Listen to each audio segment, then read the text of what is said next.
Hey everyone, welcome back to the channel. In this video, we're going to check out 3 attack strategies that have been designed using the event troops after the balance changes. With all 3 of these strategies, you'll be able to triple Town Hall 17. This video is going to be a little different from the others. In each part, which focuses on a single strategy, I'll first explain why we're using each spell or troop, and then you'll see the attack plan for the enemy base. This approach will help you understand how each army is built. If you're not interested in the explanations, feel free to skip ahead to the attack planning part. Let's jump into the first strategy, which is called RC Walk Kane Giant. 2 giants are used in this strategy because of their high HP. They act as tanks for the heroes, especially for Kane. Kane can easily destroy the wall in front of him, so there's no need to use wall breakers. The combination of Kane and 2 giants is excellent.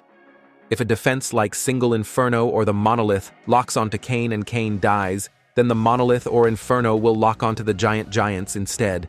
And when Kane comes back to life, he'll be able to destroy nearby buildings without taking any damage. The Apprentice Warden is used because the Warden is equipped with the Rage Gem and Eternal Tome, so the Apprentice Warden will increase the HP of both troops and heroes. The rest of the troops are used for cleanup. In this strategy, we're going to have an RC walk, so we need invisibility spells. 5 invisibility spells are used for this purpose. And since the defensive buildings in Town Hall 17 have high HP, we'll use rocket spears to maximize the Royal Champion's damage and create a strong funnel. The recall spell will be used to recall the champion, but in my opinion, it's better to let the Royal Champion die, because the defensive buildings in Town Hall 17 have high damage and HP, and they target multiple troops at once. When the recalled Royal Champion returns to the map to move alongside the troops, since the Warden is using the Rage Gem, not the Healing Tome, her HP won't be increased. So unlike the Healing Tome, she won't be very effective, and there's a high chance she'll die quickly. So instead of 1 recall spell, use 2 invisibility spells. The Overgrowth spell is used to keep the troops on the path you've created for them, and to prevent them from spreading out across the map and going in different directions.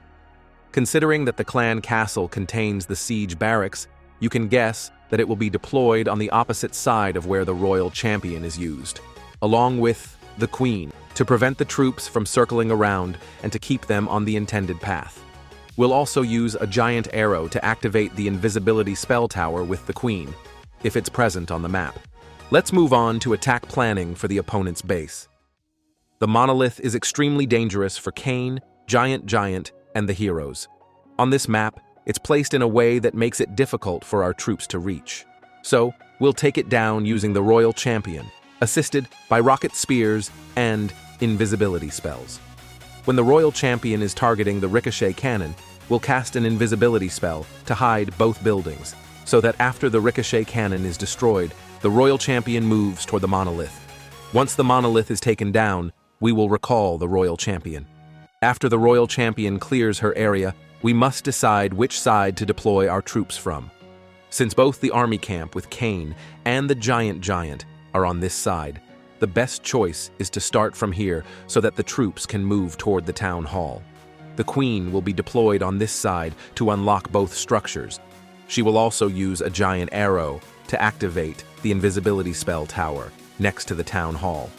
Then, we'll deploy the siege barracks here to prevent our troops and heroes from veering off path. Next, we'll deploy the giants and Kanes, followed by the King and the recalled Royal Champion.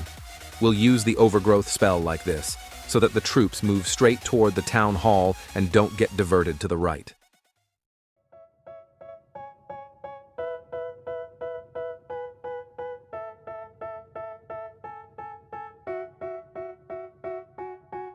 They tell me that I'm never gonna make it. They want me to do something that could make sense. They hate when I keep dreaming I'll be famous, but I don't give a fuck, I'ma keep chasing.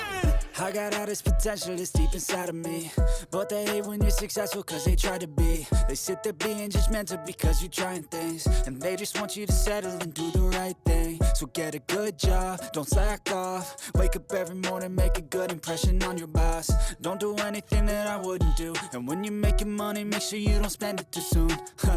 Fuck that, I'll do what I wanna do. I got a different path from everyone and that includes you. Who are you me how to live life. In these times it feels like nobody is right, yeah. So I'ma figure out what else we succeed, and then invest all of my time into that and proceed.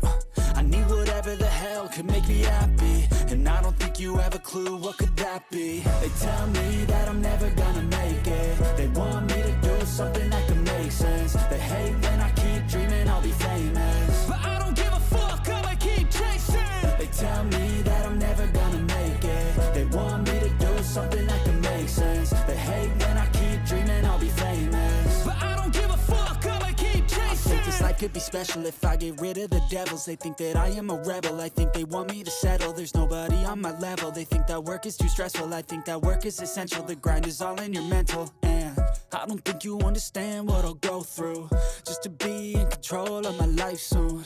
All the negativity, man, I'm immune. I don't really need a mask with all I've been through. I've been making changes for the ages. 5-10 year plans are contagious. Let's move on to the second strategy. Mask the Disarmer with Yeti clone. Using a blimp, we will send the Yetis to the area with key defensive structures. In most cases, the Disarmers and the blimp are used together. The reason is the long distance the blimp has to travel, which it wouldn't survive without the Eternal Tome ability from the Warden. So, we deploy both the Disarmers and the blimp together and activate the Warden's ability.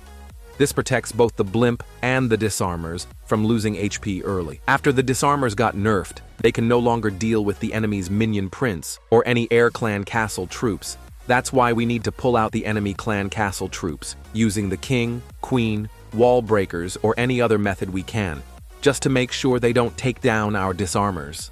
As for the enemy's minion prince, since the Royal Champion is deployed with the Disarmers and is equipped with Hog Rider Puppet, she'll take it down with no problem. Wall breakers and other troops are used to create a path and funnel the King and Queen into the base.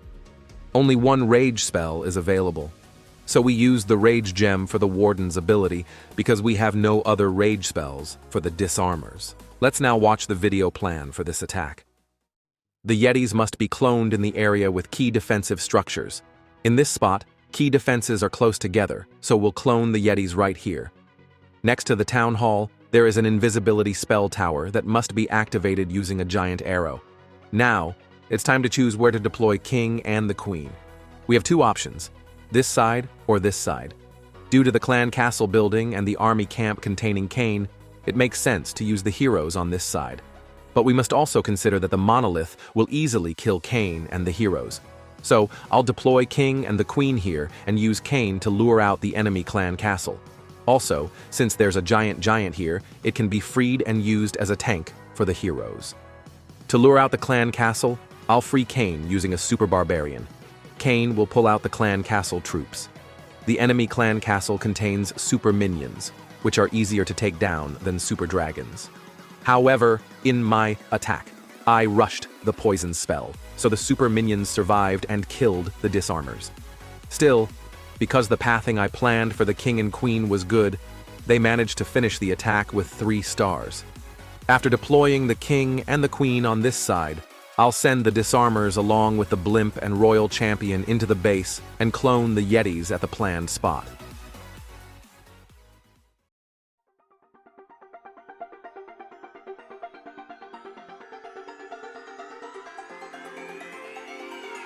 Won't you say why you're a stranger now? Your eyes escaping mine when I sit you down. Don't you feel like we're holding on onto a fairy tale, but the magic's gone? Been months of buffing the bushes and faking the butterflies.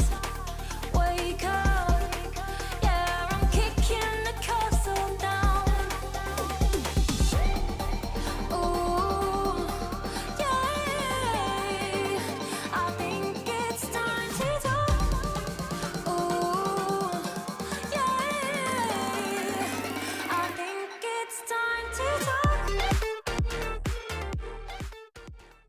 Now let's get to the third attack, which is the Yeeter fireball strategy. The best strategy for using the Yeeter is with the fireball strategy.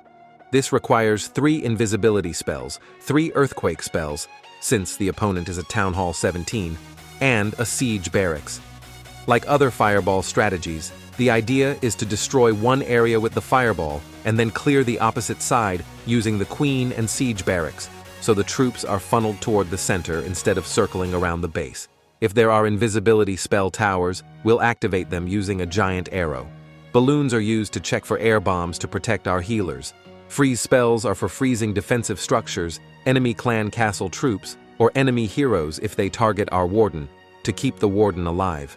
The Royal Champion is always deployed at the end to eliminate remaining high-value defensive buildings. There are 2 spots on the map where we can get good value with the fireball, this one and this one, but the upper spot offers more value, so we'll choose it for the fireball. To get maximum value, the fireball must hit the X-bow. To do that, we'll start with a short warden walk to destroy these 3 defensive buildings. Then, the warden will move toward the X-bow, and we'll wait for him to destroy it. Next, we'll cast invisibility spells on these defensive buildings as shown. The 3rd invisibility spell must have also covered the scatter shot, so the fireball would hit the X-bow, but the spell was misplaced, and the fireball hit the scatter shot instead. It's not a big issue. It just means the fireball won't damage the ricochet cannon. Then, we'll use the earthquake spells. We'll deploy the Yeeters on this side for 2 reasons. 1. Kane is on this side and will break the wall for the Yeeters. 2. The monolith is here, and we can eliminate it early with the queen and siege barracks. If we had chosen the bottom side, we wouldn't have had access to Kane's army camp or the monolith, and the fire spitter fully covers the entrance area. So we'll deploy the Yeeters from the top. They'll release Kane, and we'll deploy the queen and siege barracks here to take down the monolith and the buildings on the left, allowing the Yeeters and king to enter the base.